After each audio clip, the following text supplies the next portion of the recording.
Oui, bienvenue très chers spectateurs. Bienvenue à cette tranche des revues de presse présentées par votre humble serviteur internet RFI de l'IDPS. Oh wapi. Celle là n'a mokete revue de presse. Revue de presse en oyo oh bolukaka. Koto na kanga masolo. Vous allez comprendre. Koto na kanga boué. Nga na rédacteur en chef du journal. Na sala journal moroté. Mais bota a ande ba journal et lobaka. Koto to sala un système ya koloba avec des épreuves. Vous allez comprendre. Bienvenue à cette tranche de revue de presse présentée par mon Lobelinabino Oboyebi internet RFI à l'IDPS wapi. Moto Pamba. Vous allez comprendre. Lelo ba titre nini na memeli bino. Ba flimbunde za lelo pelado boyoka. Opesi mbwambwa aboyi. Vous allez comprendre. Na ibisa rabino ngana zangolo. Na vanda na mai. So na ibisa ke nganda sa kufa. Bondi melangai. Bondi melangai. Balandi na ngai revue de presse à lelo. Boyebi kaka. Et l'engia wapi lelo to na titre liboso. Ah ezani nini. Tous en a Business Africa. Aux hommes bandés. Cour constitutionnelle. Hein? Talaraga. Félix Tshisekedi remercie déjà l'ancien président. Yango. Félix a félicité Benoît Luamba. Yango. Bayimbo Kabotala. Na poto bolandanga na si caméra. Bendelanga penga. Pourquoi chef de l'État a félicité Benoît Luamba? Pourquoi? Ezaki nde. Falende FCC basalaki. Ba calcul à mabe. Bah, complot ces na 4 on a fallu ma chef de l'État. Alors, c'était prévu que Benoît Luamba andi makeba lobake chef de l'État élection les cas azwakate. Bota la binomoro balandanga ya revue de presse. Pourquoi chef de l'État a remercié Benoît Luamba a on a 4 boza ko mona awa a remercier à lobby parce que avec Benoît Luamba ndé na zoki ba preuve mosusu ya ko écarter bateau ya FCC. Tant que bisaka bino Bissona bango et sito kabwana divorce total. Alors nous sommes un journal oyo, nous sommes un Business Africa. Business Africa. Donc c'est-à-dire elobeli biso ba makambebele. Donc c'est-à-dire intégralité nango ezali a balobi. Donc c'est-à-dire chef de l'État a réuni tous les épreuves. Donc c'est-à-dire ba épreuve autour de Benoît Luamba ayaki nango a tiango sur la table et puis Benoît Luamba ebisie boye ndenga na panzo na panzi bango e ba secret boye parce que ezaki que ne faut pas changa pression mon boy. Pression. Alors, président a dit bon ça va dans le la Belgique au tika la kuna. L'une des raisons pour mon voyage à chef de l'État brusquement en Europe et puis à même qui Benoît Luamba a tiké kuna abi roi talelanga muto parce que ce qui a songi kuna mabe et koki kozala. Donc c'est-à-dire Aza déjà a parce que a dévoilé ba secret na bantou. C'est l'une des raisons pour mon Fachi Beton ba komi Félix Tshisekedi remercie déjà l'ancien président et puis Kalate ba nommé pe alors on a toujours na journal biso Africa Business awa bozo monawa donc le 24 juillet bozo monde abomoni ba magistrat oyo ba juge o ba sambisegi Vital Kamerhe wakanyingeni donc c'est-à-dire donc ba avocat Kabil ya Kamerhe bazo kosaye donc c'est-à-dire tellement bazo liembongo mingi ba lobi akene suko funda na cour d'appel. Vous avez demandé, balandi na nga revue et de presse lelo oyo, eza buzo ba mona nu to mona te ba chango le 24 juillet. Eza kwa neti ba swaki yo na ngulu oyo azalaka na Zamba. Ngulu ya Zamba swaki yo le bité na kende siko ko funda na ngulu oyo azalaka na mboka. Donc sali eloko mokote. Et puis balandi na nga revue et de presse lelo boye ba no ba magistrat oyo ba sambisa Kamerhe boye bango misa tout président de la République a mati bango sous fonction. Donc bango kaka ba Rolanda sous Kamerhe awa. Donc Kamerhe celle na elo côté na ba avocat na yi. Donc ba ko punir sous Kamerhe bien. Donc yo onongwe koto yo oke fundaka na kuna nzoka nezaka bango moko. Donc ba mati bango sous ba grade na niveau moko ya ko sakana te ba nanga ya revue et de presse lelo. Nyangwana.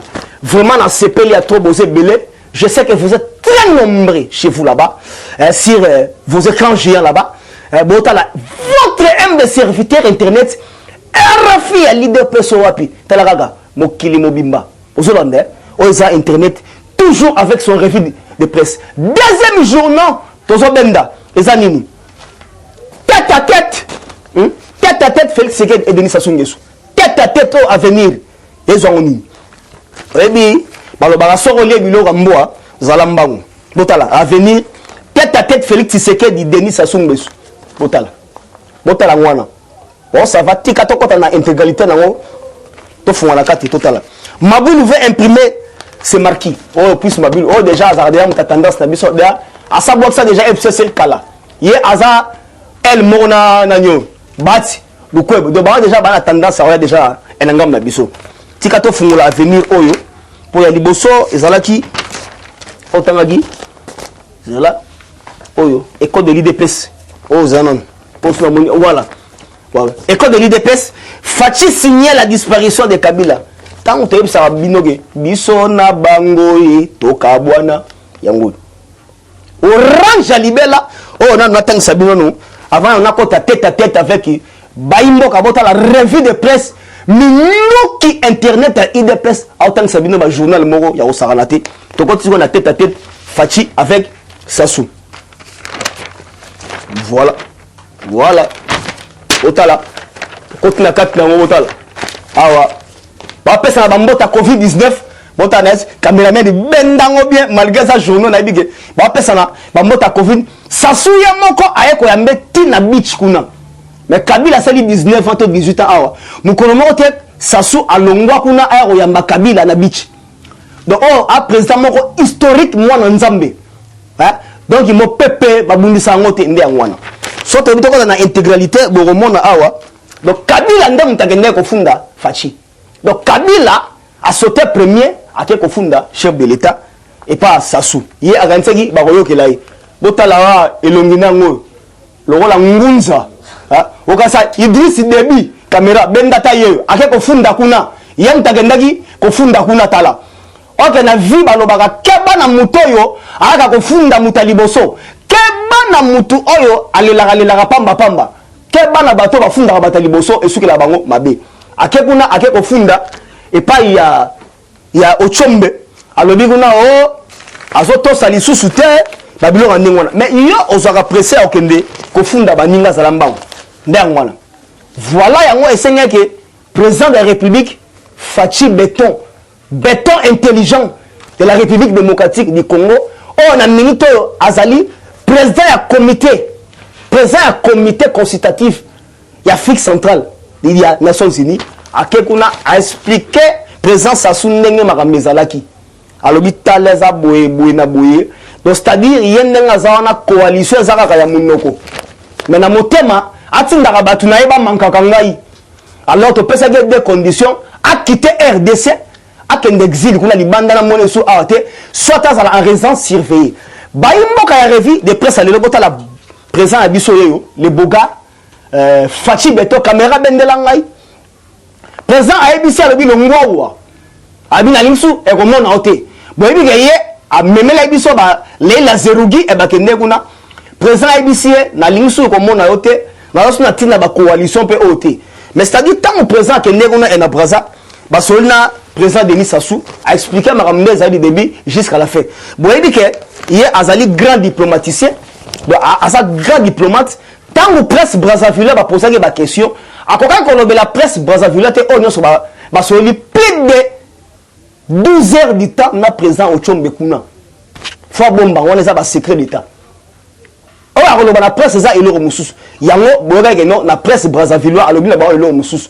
Mais on va se lire, parce que et ça diplomatie bah ça la ronde même temps Billy Richardson aïe kolobala mobutu ke bima kende alobara te ke na devant micro na caméra que non na auto bisaya bima kende po to lingé sous-tété alobara que non na yeto soigner coopération bilatérale entre les Zaïre et les États-Unis à la malam mais ok Billy Richardson aïe ko bisa mobutu ke simbanzela bima kende to lingé sous les États-Unis to boxio ya moment mobutu alobara au m'a poignardé sur les dos ndiangwa.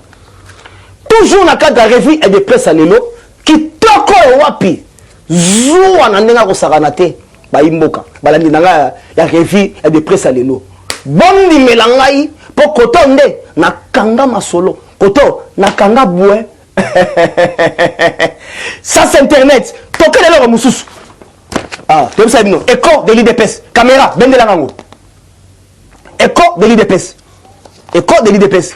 Toka una. Fachi la disparition de Kabila et son FCC. Tu es bisara binoa et puis tu es bisara FCC boy. Bango balobara que non, soro bo sakani to bimisa ba vérité. Mais ba vérité on to zela rabon lo ba bolo baratel le loti le lo bolo ba ngote pourquoi? tozela la vérité na bino et bolo bangote. Président na biso yeyo a sala interview avec Christophe Boisbouvier. Caméra benda. Fati Betoyi. Président a sala interview ezape awa na Katsawa avec Christophe Boisbouvier. Boisbouvier a tout nié boy. Est-ce que ndenge ozaboy sentez-vous à l'aise tobengo chef de l'État? Président na biso à répondre Boisbouvier a dit je suis chef de l'État plein. Yeyo. Alors, il y a un chef de l'État plein. Boisbouvier a tout nié. Est-ce que vous avez la coalition? À répondre à Boisbouvier, alors il y a une coalition verbale, maintenant écrite. Je répète, chef de l'État. Il y a une coalition. Il y a un nom comme il y a un comité, il y a un candidat qui signé la coalition. FCC, il est là, il y a la vérité. La vérité, il est là, et il y a raté. Mais au moment où nous sommes dans la rue. Cache, il dépêche, à un moment où nous sommes tomboki, toi la balabala. Si vous voyez la vérité à solo, vous avez la biso. L'homme Sadar à l'Eli, la Kindakati. À l'Eli. Sadar à l'Eli. Parce que, le plan à Bangonio sur Oyo, Salaki, ils ont déjà échec. Tant déjà, Fatih Betoyeyo, à l'objet coalition Oyo, ils ont contre Miri. Faut un langage. Et puis, à l'objet boy. Donc, il est commis qu'on gâche ngaï. Et puis, nazo senga une nouvelle majorité. Tant que je donc c'est déjà azako dissoudre et quoi.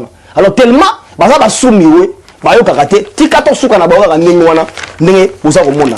Oh na bisa bino revue de presse alelo, o eza minuki. Hein? Ba kunga, oh école de l'IDPS, ndé ngwana ba imboka. OK. Toujours dans le cadre de revue de presse, nous avons un objectif. Objectif, Benoît Lomba rend les tabliers. Son moni tata boy a cédé bord à moni mingi. A aussi présent à Binabona Koufa. J'ai plus de 75 ans d'âge. Alors pression au FCC, bazo changai. Pona loba, ba mabe na rolobate puis ba dossier on sona na memelu yango. Donc azi tablier na pesi yango kalate mukonzamboka aocha muto musuna na place na ye et puis mutona au président azocha na ye mutazo so erola musa dossier bat le kwebo po bat azwa raison na ye parce que amon FCC balingete Benoît Lomba a voyagé parce que ba FCC a fini dossier à bat le kwebo donc on appelle Benoît Lomba cédé na ye a lobi toutes les vérités nde balobara je jure de dire la vérité et règle la vérité Benoît Lomba a kenaye comme ça c'est comme muto président a rocha nde a alors qu'on libéraliser ma camia bâti le kwebo a raison pour la partenaire AFDC d'ailleurs pour moi le bâti le kwebo a région biso la système il y a marche oyo to salaki à part ça la démission d'Atou Matubwana exige oh makambo ba Congo ba Congo pression ezoleka ezana ndenge oya ya sankuru oyo ozoman eza ba sous-titre moko ezali awa ozoman donc ma démission ils ont senga oh papa pression ils ont les gars na op ya sankuruana azape trop jeune donc si ça ne c'est pas bon problème et ça na ngote bacha mutu muso oh ça na capacité à ça personne parce que boza derrière chef de l'état mais ozoma faut bon travailler pendant moi dire pour boza moi efficacité oh tout ça na ngwana oh biso moto ba base ndi ya ngwana toujours na cadre ya revue de presse à lelo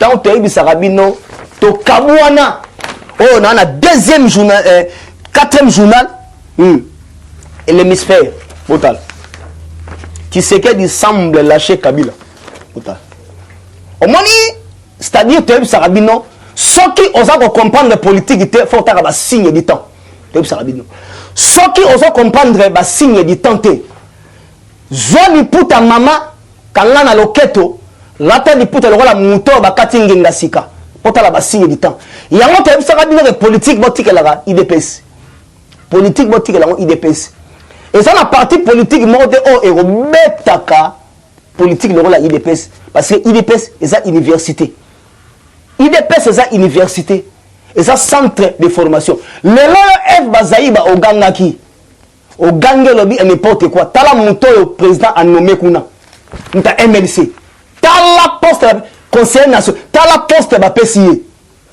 tala siko yo el bazaïba ozaki pressé ya loba loba kata yo soko leka na IDPS te. Katala yo F Bazaï ba soko ba benga ko dada te na kingakati. Katala yo soko IDPS mta tongolo le bo te pour le monde e ba yo. Yo on ba na IDPS te. Fachi auti ko nommé mutu ya MNC Conseil national APC poste bien. Tala moko bana basi bo za ba exemple ya malamu. Bana basi ya Congo bozo kisaka biso soni. Janine Mabunda ozo sala soni ya basi nyo so Congo.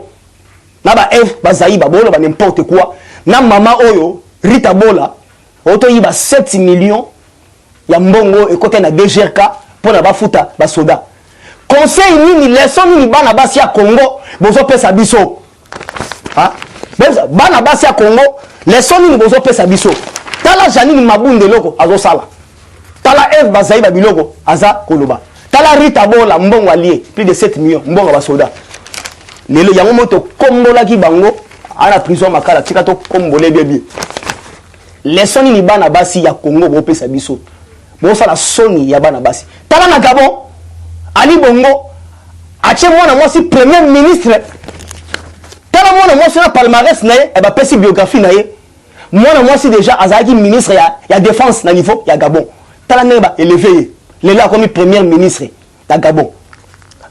Alors ça fierté ya ba maman nyoso gabonaise mais Obino Janine Mabunda toko kombo la yo kalate na bureau na yo wana ya parlement au Rukima mes amis bienvenue donc qui toko kaka revue de presse à l'autre beta se ba kunga se konyata ka se konyata toko na 7e journaliste dans journal là la République o eza titre moko qui toko bien na monia donc na moni ba che la République a lobby la République à l'Obin.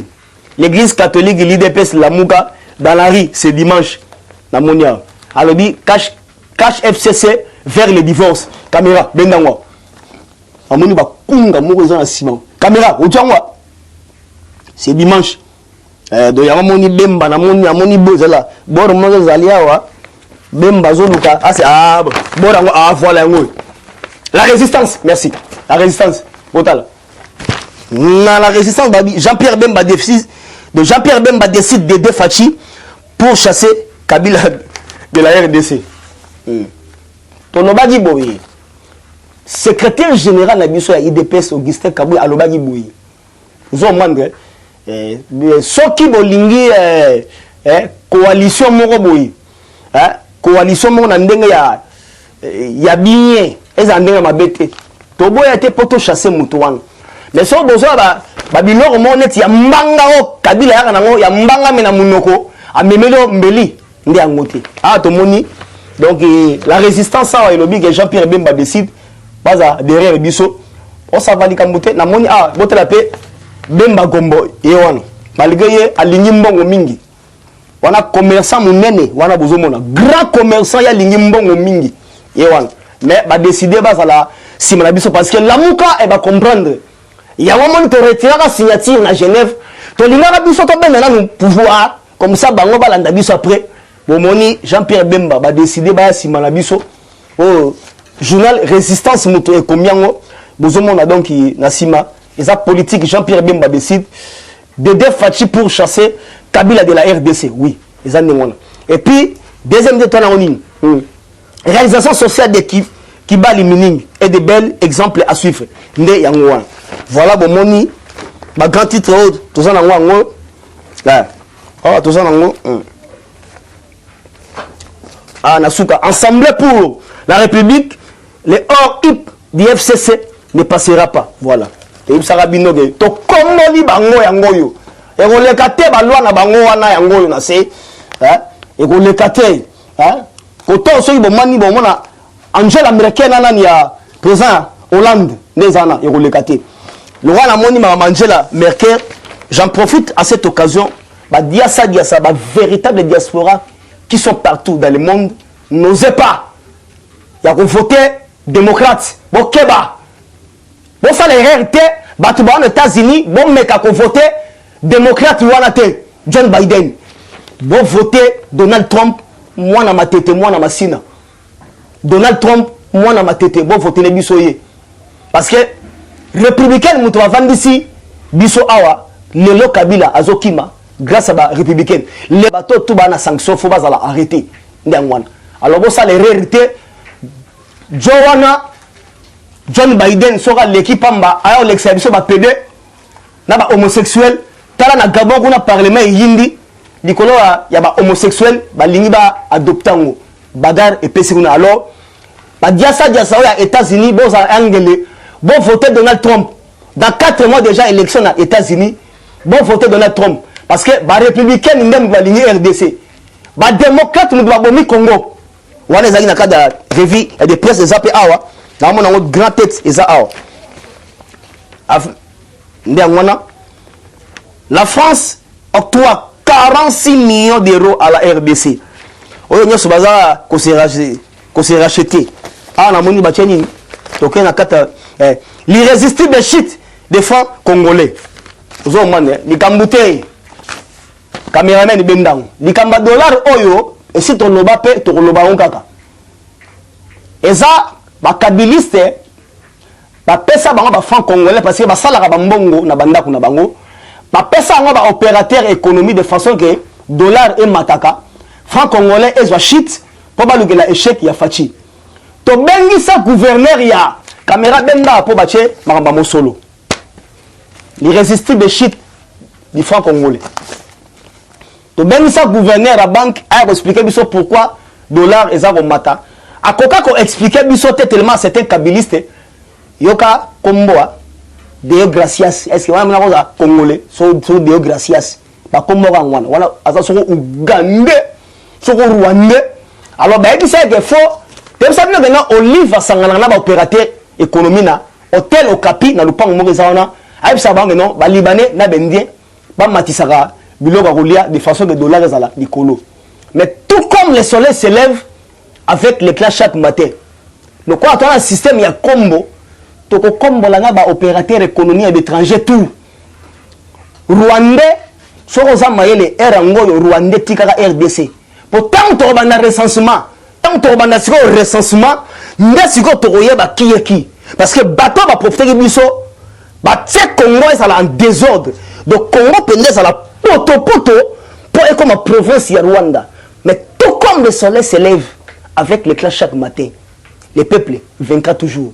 Tant que Hippolyte Kanambe avec son FCC nous dérange toujours, nous serons toujours dans la rue.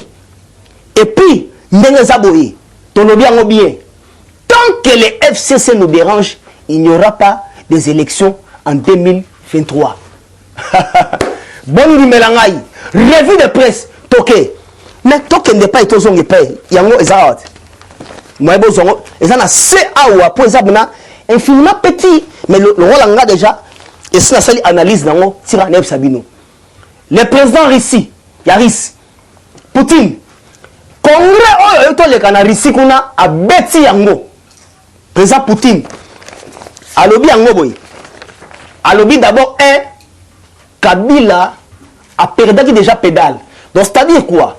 À ça il des mandats, à rater qui concerne la troisième mandat à cause à Zapé Yuma. Poutine a lobby boy. Vous savez dans la donc à politique, il faut avoir fou politique. Il faut être fou politique. C'est-à-dire quoi? Abi to zela qui est assez anan qui yanki. So assis si comme ça là qui yanki naé. Après ce que biso bagan puissance toyé to côté les meto moni akoka souté. Pourquoi? Alors biso qui Kabila azo kanisake azo ngasuna kibokonzi. Wana Poutine président ici. Alors biso qui Kabila azo na idée meke azo asu kibokonzi na Congo. Azela après 50 ans. Parce que cash IDPS baza makasi akoka bangote. Abi faut bazela 50 ans après. Ndiazo abi mais sikoyo onyo sa osala et osimbate. Et puis alobi boy Mouto Kabila zo bundisa aza fort sur le plan diplomatie. Alobi aza un grand diplomate abi na mona président ya nengwanate. Et puis Poutine abi boy soki lelo Russie na États-Unis to zongela li solo to solo laka. Bango ba yepa to solo li grâce à Fachi Beto. Abi Kabila tika aza buzoba tellement ko zanga mayele et salaye yangwa mekia kokame a osimbate. Wana siko Poutine mutalobi yango. Abi Kabila osala il remonte. Et puis Naïf Sabino toujours awa. Nakata ba intégralité kata parce que ça ba journal analytique présenté par votre humble serviteur internet RFI à l'IDPS Wapi, qui toko Wapi, revue de presse. Avec des preuves à l'appui, di mona penda aweza benanda buka mona buka kukula. Chamutu chanzambi ndi angwana. Eza wana sawa, je crois. Serbie Monténégro. Je dis bien Serbie Monténégro. Donc à l'époque babéango Yougoslavie, ba imboka. Yougoslavie, lelo kabona et comment ba Serbie Monténégro et comment ba République tchèque. Ba ye awa, ba ibisi président biso Jean-Marie Babi, biso Yougoslavie to kabonaka. Lelo comment ba Serbie ba tchèque. Mais to ko permettre te RDC et kabwana. Regarde. Donc c'est-à-dire ba ye ko renforcer biso sur tous les plans. Serbie. Babi to renforcer biso pour RDC et kabonati. Mo buta lo bango, le Congo restera et indivisible. Ndengwana. Abi s'il faut faire le pacte avec les diables et je le ferai. Ndengwana. Donc voilà, nous avons makambo ndenge eza terrible boy la RDC donc. Nous avons ndenge bozomona awa. Awa et pesi les 4 vérités au présent na biso abetango. Caméra zongo 4 vérités. Ah, aux hommes bande. Tala, oza alerte please. Toka kuna. Alerte please. Caméra benda yango penda 4 la vie ou la mort. Donc des aboué vraiment to komi webigara et qui toko ya danser webigara na mayaka na ye bozomona kaka ye azo combattre nzambe.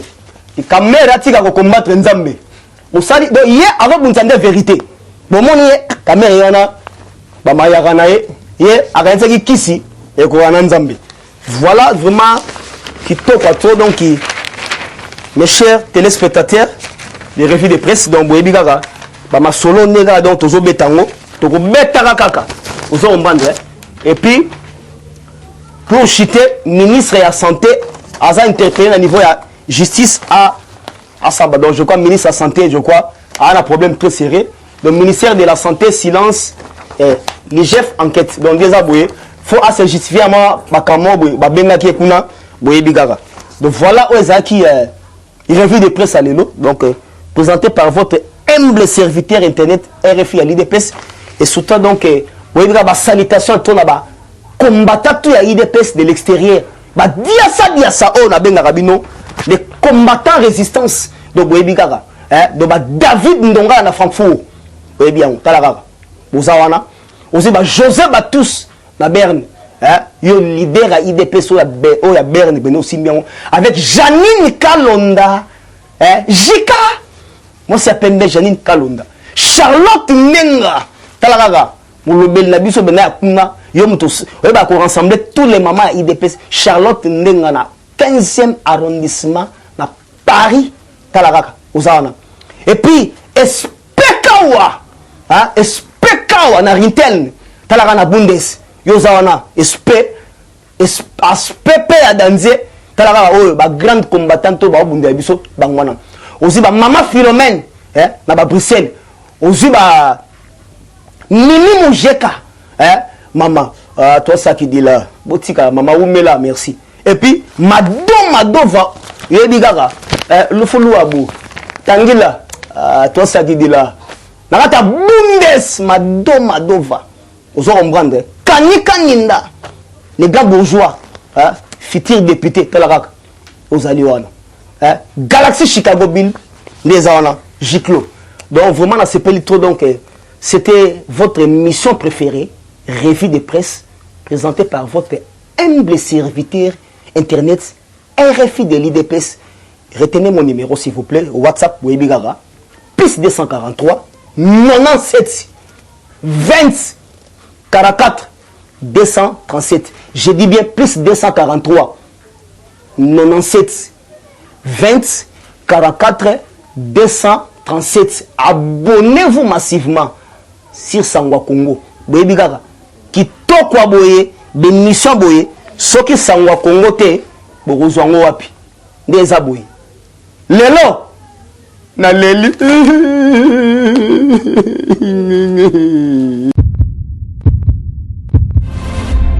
Eshima, votre magazine qui bat au rythme de l'actualité. Retrouvez la nouvelle édition. exclusivité. L'an 1 des Baseyan Nanga. Métamorphose et décollage de la province du Haut-Ouélé. À la manœuvre, Christophe Nanga. Avec abnégation et patriotisme, les gouverneurs Baseyan est déterminé à lancer la province du Haut-Ouélé sur la voie du développement intégré. Interview, prise en charge des malades, la maîtrise de la propagation du coronavirus. Dr Eteni répond à toutes les questions. Économie, la baisse des prix, les combats permanents d'Acacia, Bandou Bola. Dossier Eshima, mécanisme national des suivis historiques et réalisations. Focus, Sele Yalagouli propose des nouveaux paradigmes de développement indispensables à la relance de l'économie. Nation, championne du social, Agnès Mouad Nawej et la CNSS offrent $1 million dans la lutte contre la pandémie Covid-19. Moussa Mondo sensibilise et prend en charge des personnes vulnérables. Parité, Olive Lembe Kabila, modèle de générosité et d'entrepreneuriat féminin. Afrique, un déconfinement aux multiples facettes. Retrouvez l'intégralité du magazine Eshima dans les kiosques. Eshima Magazine, un nouveau standard d'information.